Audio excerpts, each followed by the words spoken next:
socket's getting quite a crust built up on the inside of it. So what I'm going to do is just put it inside the, make sure it's clean on the bottom, and I'll put dirt in the thing, but I'll put it in here, and when we come back we'll see if it's licked out. I'm betting that, yep, it's going to be, unless they throw it out on the ground and step on it or something. Cows are like that. Lick that out, Cujo. Get it. Remember that video, 33 square bales?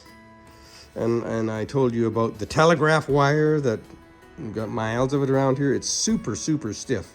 You can barely bend it with a pair of pliers. And so I'm going to build a hook out of it for that gate down there, so that maybe we won't have to have it vandalized, basically, for lack of a better word. And make a nice little hook to put on the end of the chain that came off the gate. Yeah, this little chain. I'll make a nice little hook for the end of that, and then you have to make it really idiot-proof so anybody can do the reverse of what it was that they did when they got the gate open, because if you make it the least bit challenging, you'd be surprised what happens. So here we go. I'm not very good one-handed here, so I'll have to give you little picture frames as we progress.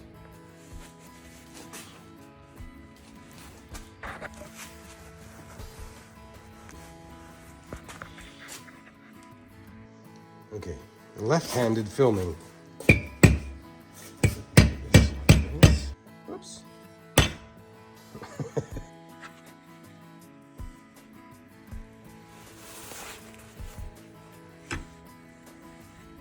See if that works. Let's give this a squeeze. Oops, shadows. Give this a bump so that we get the thing balanced.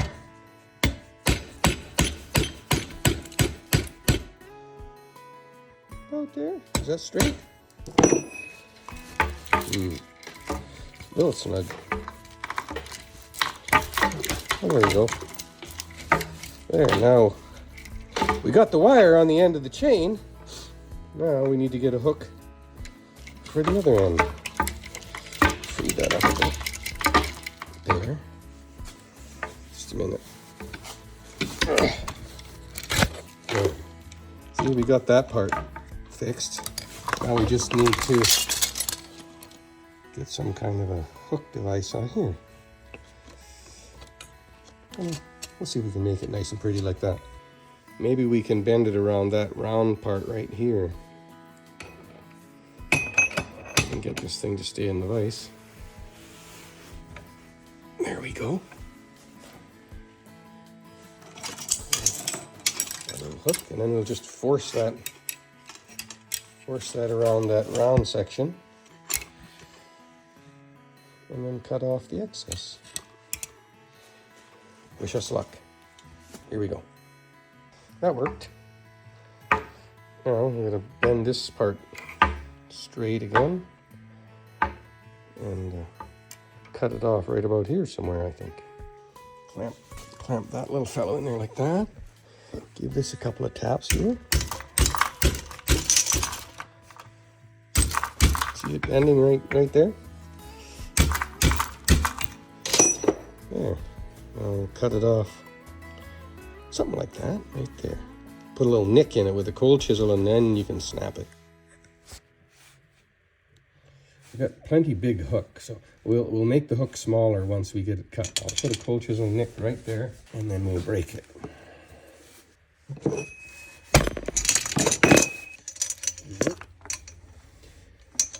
Yeah, I've got a little nick. You put it in the vise and bend this other end back and forth, and it'll break off. Put the little nick right there. I think right on the edge where we're grabbing it. And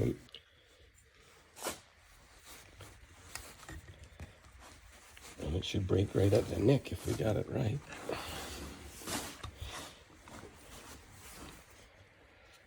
Are we breaking? Oh, there we go. Okay. Let's see what we ended up with.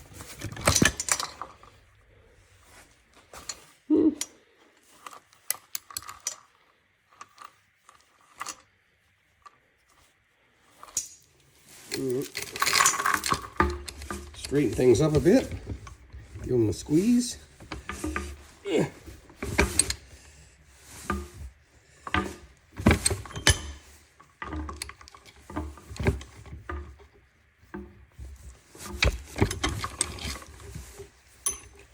What do you think? Would you leave my gate open if you found that hook, or would you be able to put it into the other end of this, like this, somewhere, and keep the gate shut? And that way I'll nail it to the post right about back here somewhere, and then you can have all these whatever this tag piece hanging here. You can, as tight as you can get it, that's how it goes. I think I need to make the hook a little bit smaller. Put this in there.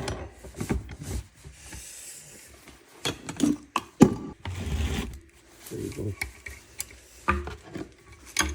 Bang on this a bit here. Eyeball it straight down there and see.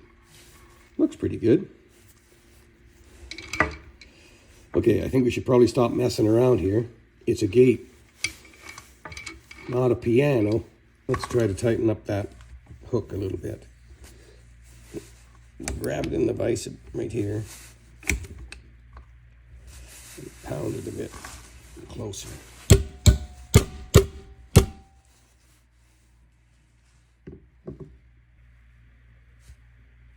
I don't know if having this hook like that's best.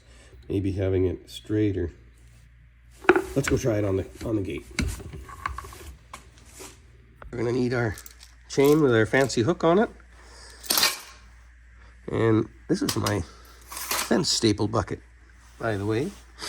And maybe we'll need a pair of pliers or two. Put them in there. In case we have to adjust that, our invention. Regular pliers and a couple of nice nails. Did you know these nails with the little spiral on them like that? The name for that is Ardox. Carpenter trivia. Ardox nails have a spiral in there. They're harder to bend. And so if you want, like, they're not quite as mild to steel as regular nails. So 2 of them, one for the bottom to keep, let's take a lot of choices. Then we won't have any problems. And as I come over here, they're like, oh, that's the guy with the grain. Stella. Bambi. Here's a funny story. I often go on little tangents with you guys, but that's how farming is. You think you're doing one thing and then all of a sudden you're not. You're doing something else. These brown calves, they are the offspring of the bull we had prior to Jack. And his name was Joe Daddy.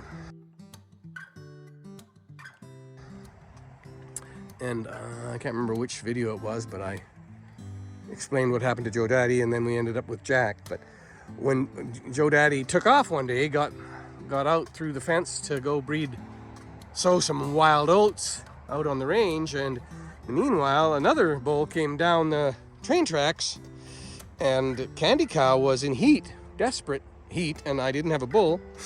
So that bull that was on the train tracks, I led him through our property, and on the way he bred Candy Cow, and that's why we got Coco, because Joe Daddy wasn't there. Yeah, there's that story. Anyway, now we're going to put this gate back together. Cujo, well, all of them, they're stuffed right full because they went on a little walkabout down the right-of-way there, and probably at first light this morning they were looking for some grass under that gate and boosted it off the hinges.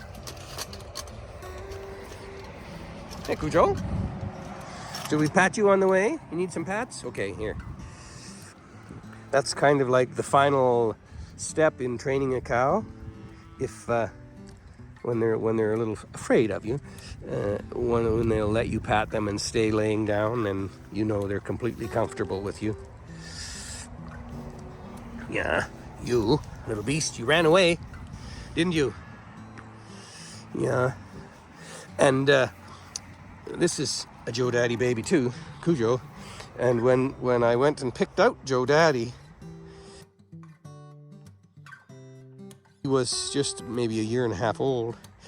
And one of the reasons I picked Joe Daddy is because he had that fabulous winter coat still on him. And where we live, it's a very good thing because we can get temperatures usually from the middle of January to the middle of February.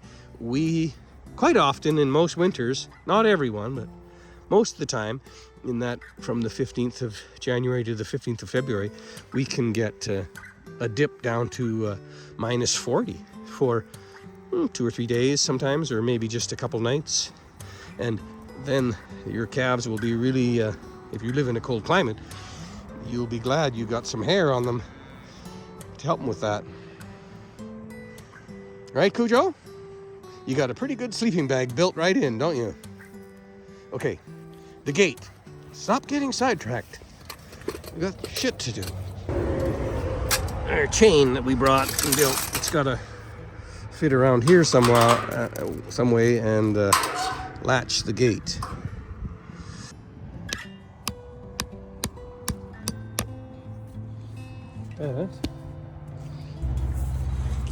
When you close it, it can't go past that nail, see? When you hit that nail, so put the chain on here. Just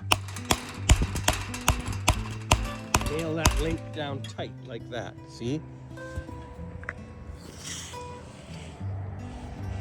And then, hopefully I didn't make it too tight. You can still get this piece off of there.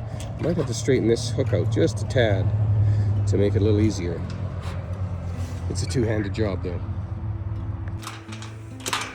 We can just get this hook undone, just barely. Well, there's quite a bit of extra space there. But gives them, the pathetic ones, a few more choices, so at least they can get the gate done up. If they, better than nothing at all. But I'm gonna put another nail in, fence staple in the other side over here.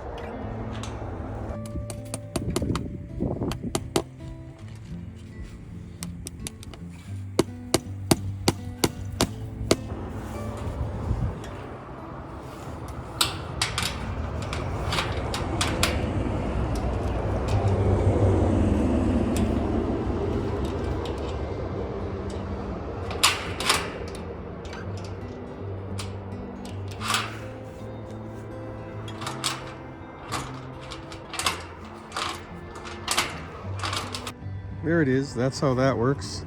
And as an added measure, I just put a little nail up here to hang the tail on. Now it's quite tight. So have a happy day wherever you are, and we'll see you next time. Oh yeah, the bucket. They didn't like it very much. A little bit, but not much.